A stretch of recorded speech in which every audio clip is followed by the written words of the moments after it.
Good morning, Kenya. Rise and shine to the morning momentum.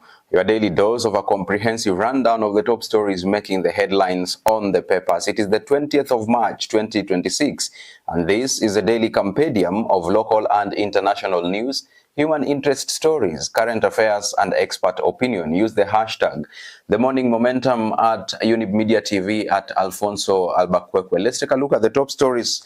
On the front page of the Standard this morning, Harambee House. What do they know? And you have the pictorials right there of Senator Alan Chesang and Interior PS Raymond Omolo.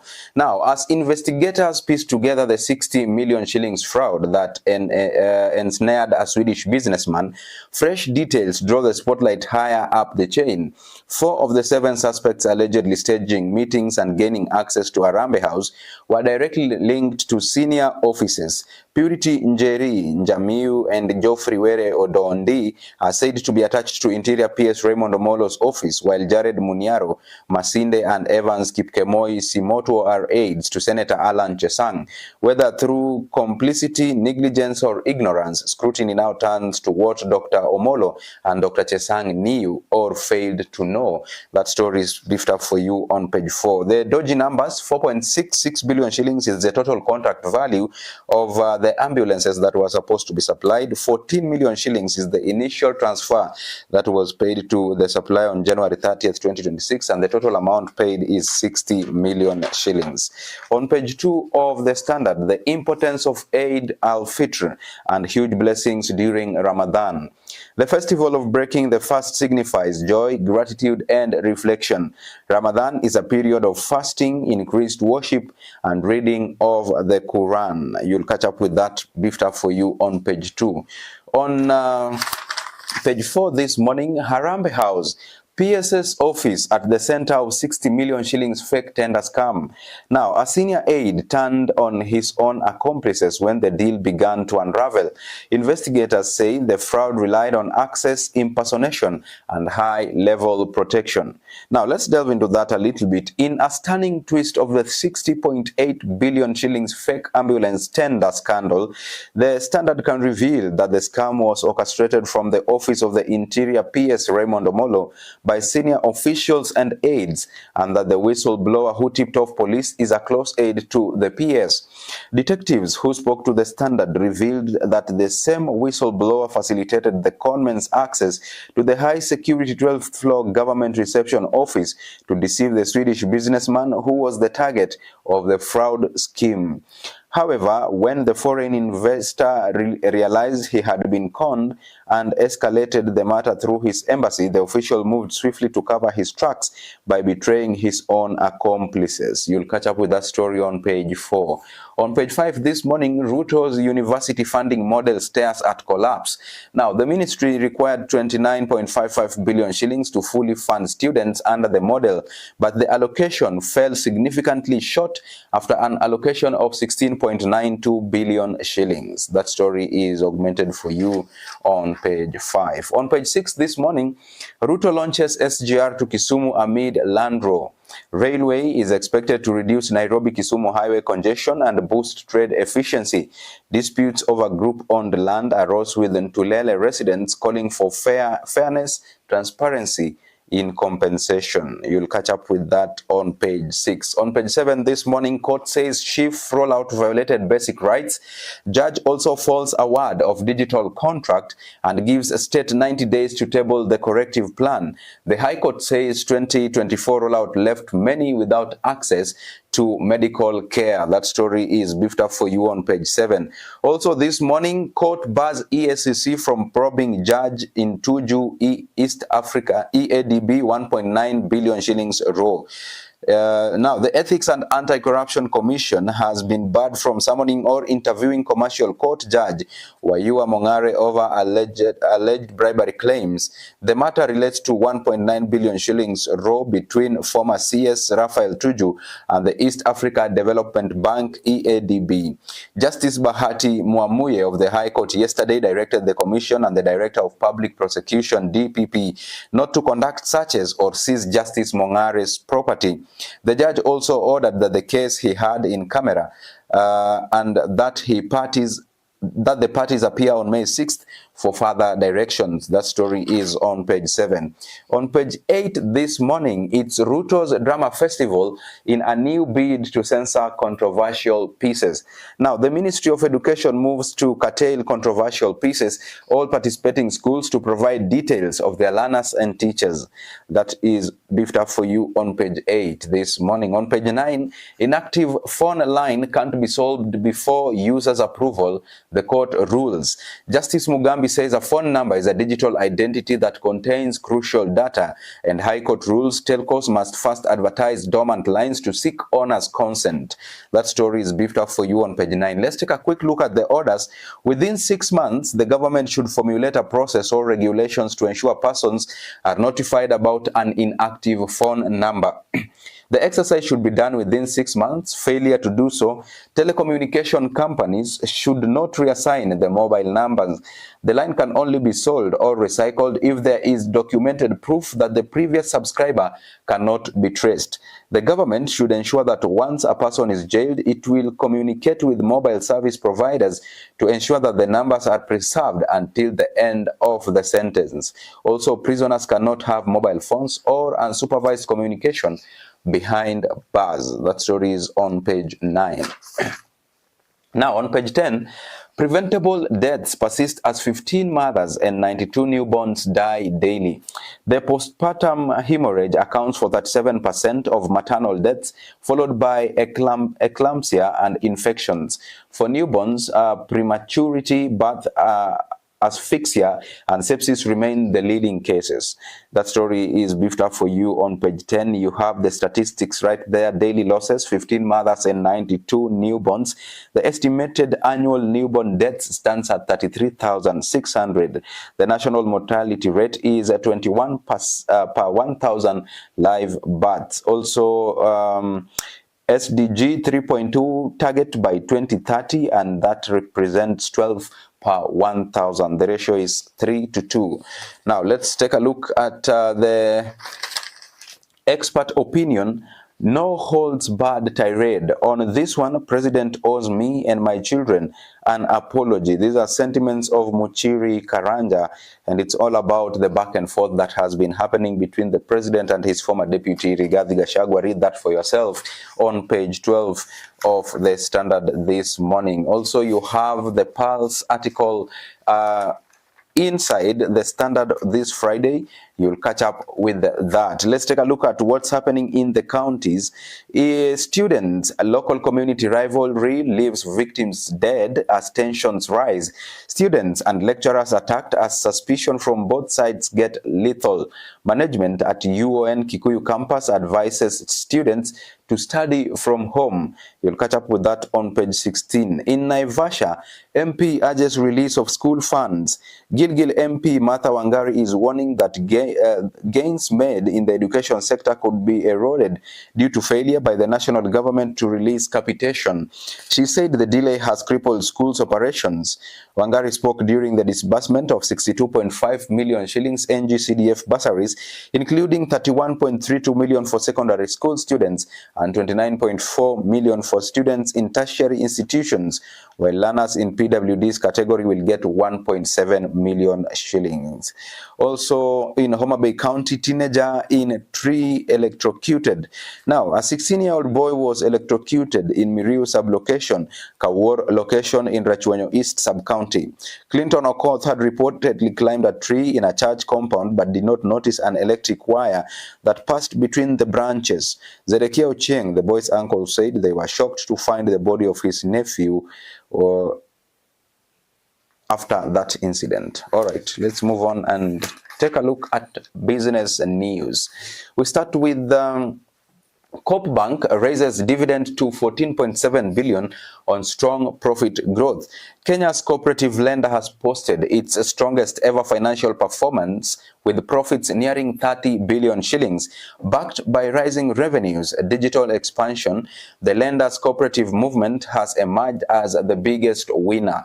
That story is beefed up for you on page 19. 90% of the transactions, the bank's total consumer transactions, were conducted through its digital alternative channels, maintaining its digital leadership. Also this morning, Batuk Legacy. 3 women tell stories of abuse and abandonment. That is a story on page 18. Let's look at transport in matters business. The aviation workers issue a 7 days strike notice in pay deal row. Now, the Kenya Aviation Workers Union, KAU, has issued a 7-day strike notice after the Kenya Civil Aviation Authority, KCAA, management failed to honor the return to work agreement that they signed in February.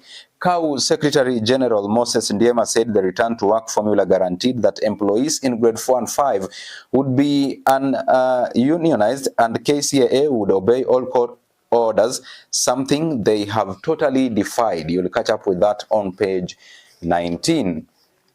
Now, in the world news, born to survive the brutal life of Kinshasa's street children, they are branded as witches, beaten and left to survive on their own.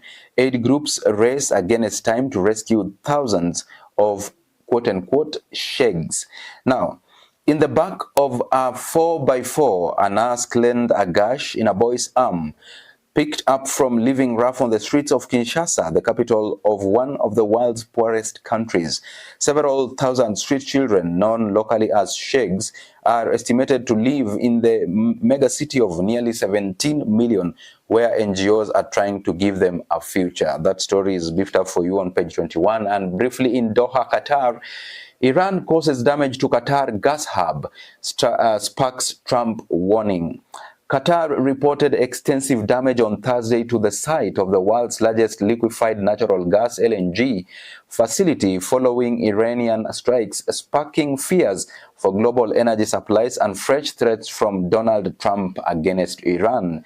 Tehran carried out attacks on Qatar's huge Ras Laffan LNG facility in retaliation for an Israeli strike Wednesday on Iran's South Pass gas field, part of world's largest natural gas reservoir. That story is on page 21. And on page 22, from silence to 130 billion shillings, the hefty price of Kabi Lame. He built a global empire without saying a word. Now his face, voice, and gestures no longer belong solely to him. Behind the viral rise of a silent comedian lies a deeper question. What happens when identity itself becomes a billion-dollar asset? That is what is beefed up for you on page 22. You have the entire conversation right there. Let's move on and take a look at sporting action on the Standard this morning. We take a look at what's happening in the field. We start with athletics. The World Indoor Show kicks off with tough battles expected. Kenya had a squad of 6 athletes who are chasing glory at the global meet, and the indoor records are set to be broken as stars race for top honors in Poland. Now, in school games, Kakamega and Musingu keep winning. Underdogs Shieywe Secondary stand former champs Musiku. Western Region games gather steam as battle for slots goes on. That is what is making the headlines on page 30. On page 31, it's action gallery stars shine in Nyanza and Rift Valley games. Manyata and Yala book semis in handball and basketball respectively. Kiprono bags double victory in boys 5,000 meters and cross-country actions. That story is augmented for you on page 3. Page 31.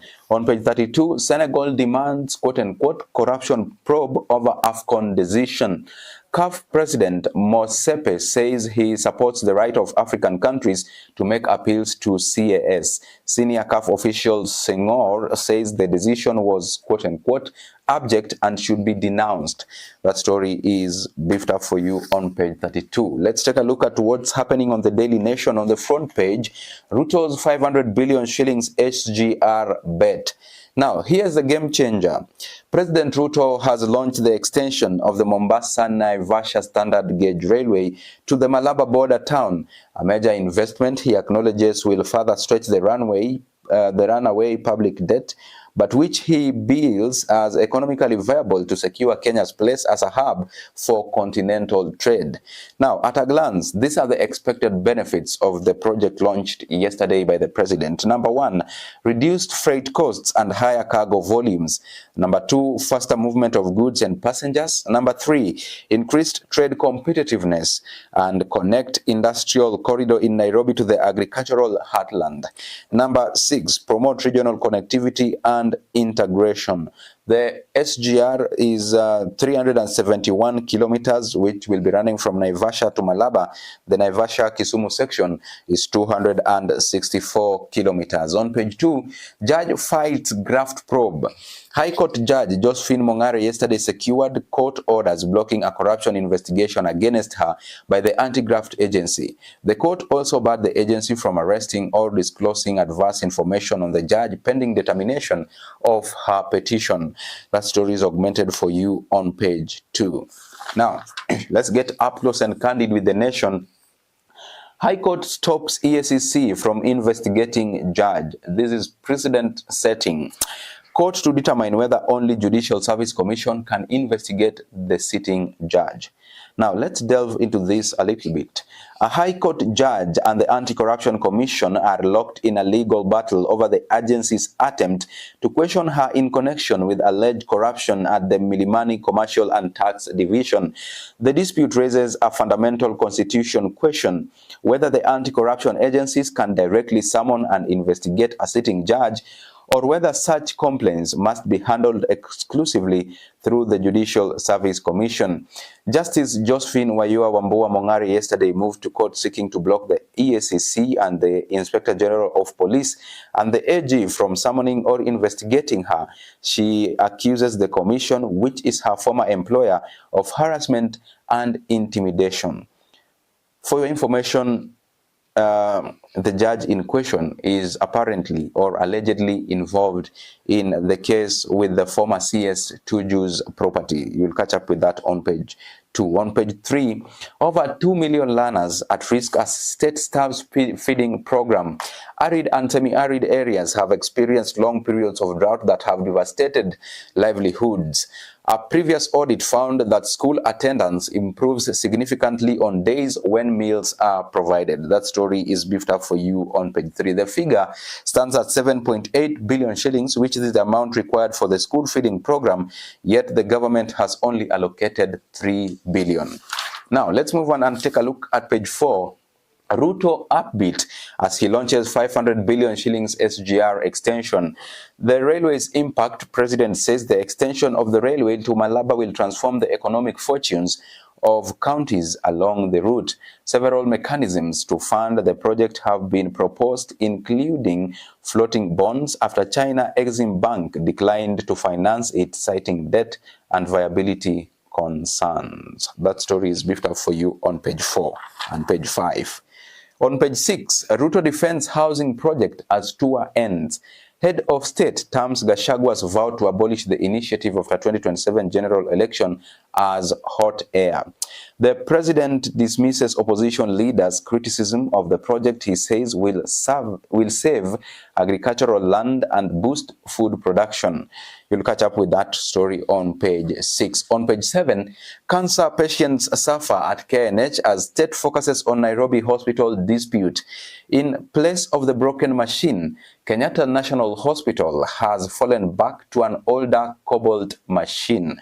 Patients miss life-saving treatment as cancer machine remains broken at country's top referral hospital, even as the government channels all its energy into resolving a protracted wrangle at a private facility beyond the reach of ordinary Kenyans. Quite absurd. That story is augmented for you on page 7. On page 8 this morning, why security firms may lose to NYS in state jobs raise. Youth employment is all taking the headlines on page 8. Now, Ruku asks MPs to allocate more money to ministry in order to double number of NYS recruits. You read that for yourself on page 8 of the Daily Nation. On page 10, floods and landslides loom as several counties brace for heavy rainfall. The disaster management teams, humanitarian organizations are on high alert. Counties such as Kisumu, Kakamega, Nakuru, Kiambu, and Narok are among those listed as high-risk zones. That story is beefed up for you on page 10. Now, on the expert opinion this morning, will Gen Z change the political consciousness of a generation? That is the big question. For a generation that stormed Parliament in June 2024 and bled for it, choosing to now fight at the ballot is a form of political maturity. That story is beefed up for you on page 13. And I want to pose a question to you as the Gen Z. Niko kadi, je wewe? Let's move on and take a look at page 14. Politics should be kept in the lungs. If opposition leaders are brainless, idealess, familyless, unfaithful to their wives and terrible gluttons whose stomachs are bursting out of their shirts, why is the president wasting his valuable time tearing into them?